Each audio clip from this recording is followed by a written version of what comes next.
درود به همه دوستان نازنینم. من مانی رفیعی هستم با یک ویدیوی آموزشی دیگه در خدمت شما. درس امروزمون در مورد تکنیک ترمولو با پیک هست. امیدوارم که براتون مفید باشه.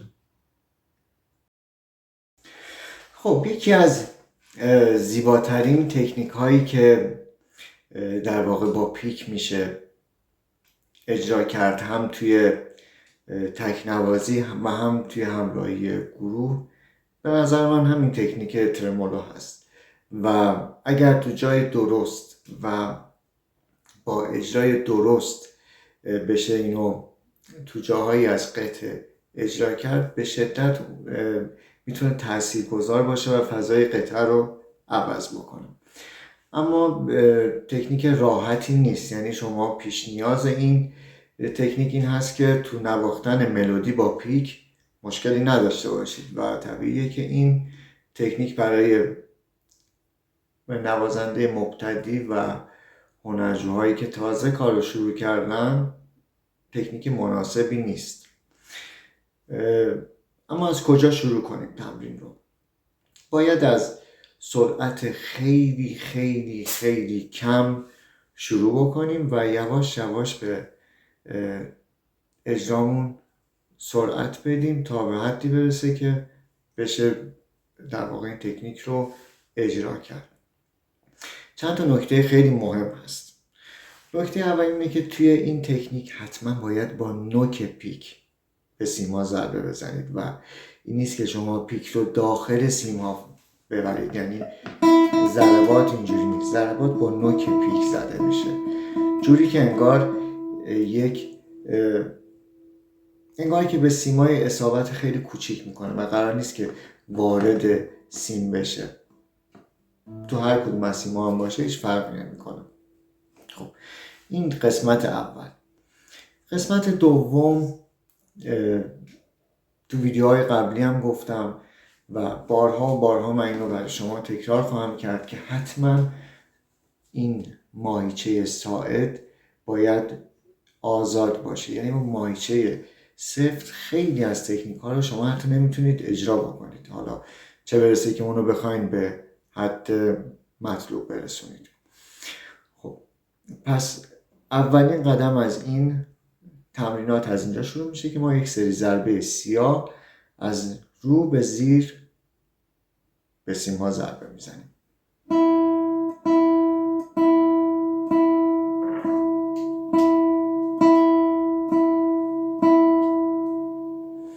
خب تو مرحله دوم اینا رو تبدیل به چنگ میکنیم.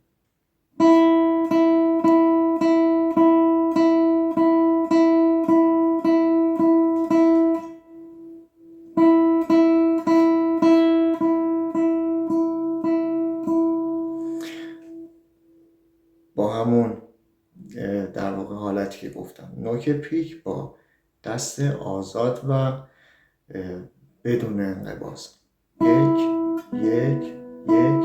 یک دو.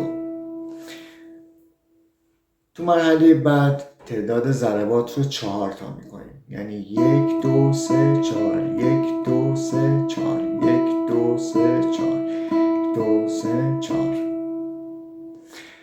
تو مرحله بعد و تمرین بعد تعداد ضربات رو 6 تا میکنیم، 1 2 3 4 5 6 1 2 3 4 5 6 1 دو سه چهار پنج شیش، 1 2 3 4 5 6.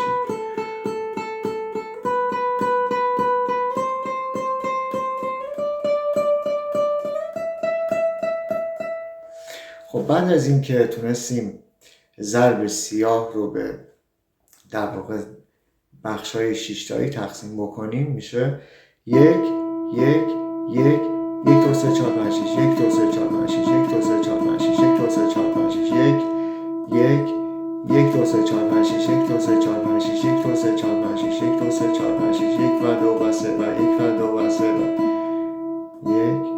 1 1 و 2 و 3 و 1 و 2 و 3 و.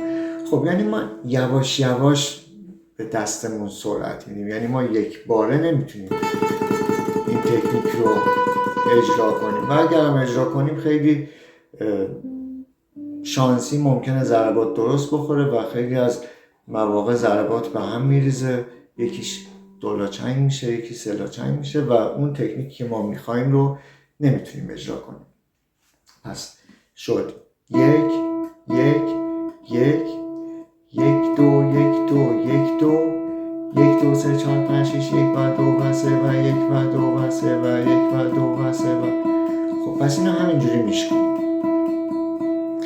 طریقه گرفتن پیک برای این تکنیک جوری باید باشه که انگار پیک داره از دست شما میفته، یعنی پیک رو سفت نمیگیریم. این خیلی نکته مهمه تو این تکنیک و خیلی از تکنیک های در واقع پیک نوازی.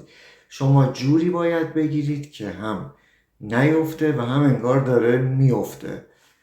مثلا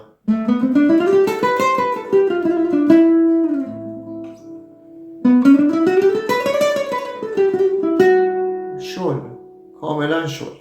یعنی اگه سفت بکنید به سرعت نمیرسید، نوتا استکاتو میشه و نوتای تمیزی رو نمیتونید با پیک اجرا کنید. خب پس شد 1 1 2 3 4 1 2 3 4 5 6. تو مرحله بعد تعداد ضربات توی یک ضرب رو میکنیم 8 تا، یعنی دولاچنگ. 1 1 2 3 4 5 6 7 8 1 و 2 و 3 و 4 و 1 و 2 و 3 و 4 و 1 و 2 و 3 و 4 و. خب پس ما اینو هی میشکنیم، ولی تو هر مرحله‌ای که من به شما گفتم تا اینجا باید یه دوره تمرینی رو نوت‌های مختلف داشته باشید. من میخوام توی ویدیو کوتاه مسیر رسیدن به ترمولو رو به شما بگم، ولی مسیر یادگیری 6 دقیقه یا 7 دقیقه نیست و مستلزم ساعت‌ها تمرین هست. خب تو مرحله بعد که 8 تا شد تقریبا تعداد ضربات یکم میتونه سرعتی بشه، یعنی از لحاظ شنونده دیگه ضربات کندی نیست. مثلا میشه 1 1 1 1 و 2 و 3 و 4 و 1 و 2 و 3 و 4 و 1 و 2 و 3 و 4.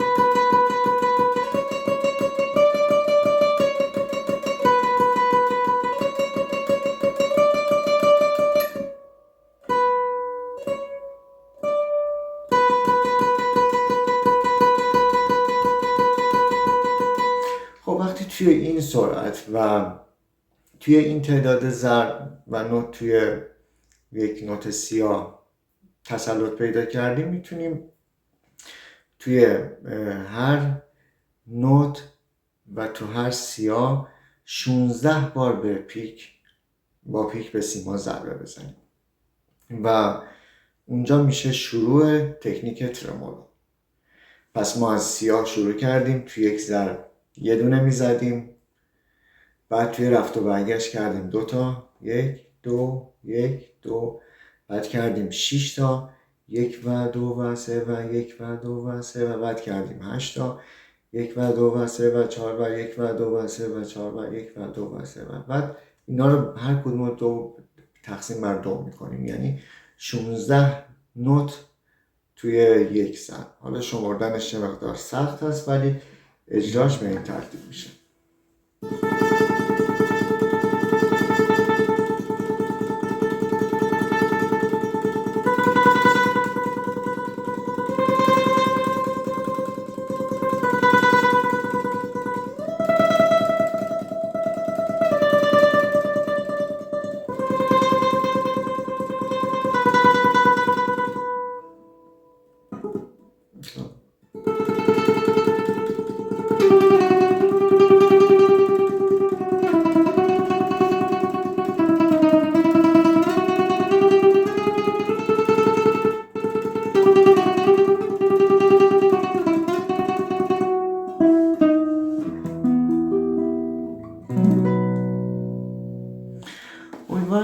مطلب رو رسونده باشم. در واقع بعد از قسمت تئوری این تکنیک که میشه 16 نوت توی یک ضرب، اون ریزکاری هایی هست که به شما گفتم، یعنی با نوک پیک ضربه میزنید. پیک باید جوری تو دستتون قرار بگیره که انگار داره از دستتون میفته ولی در واقع نمیفته و شما کاملا روش تسلط دارید. و باز هم تکرار میکنم، نکته سوم، با دستی که منقبض نیست و به راحتی میتونید دستتون رو رها و آزاد تکون بدید. نظراتتون رو توی کامنت ها بنویسید و تجربه اگر توی اجرای با پیک دارید برای دوستان خودتون بنویسید و امیدوارم که به زودی بتونیم به کلاس های بعدی برسیم. در مورد بداهه نوازی میخوام براتون توضیحاتی بدم، ایمپرووایز توی گروه، گام نوازی و اون بخش سبک پاپ که جلسه دومش تموم شده و جلسه سوم داره آماده میشه. دوستان عزیزم، ممنونم که تا اینجای ویدیو همراه من بودید. امیدوارم که براتون مفید بوده باشه.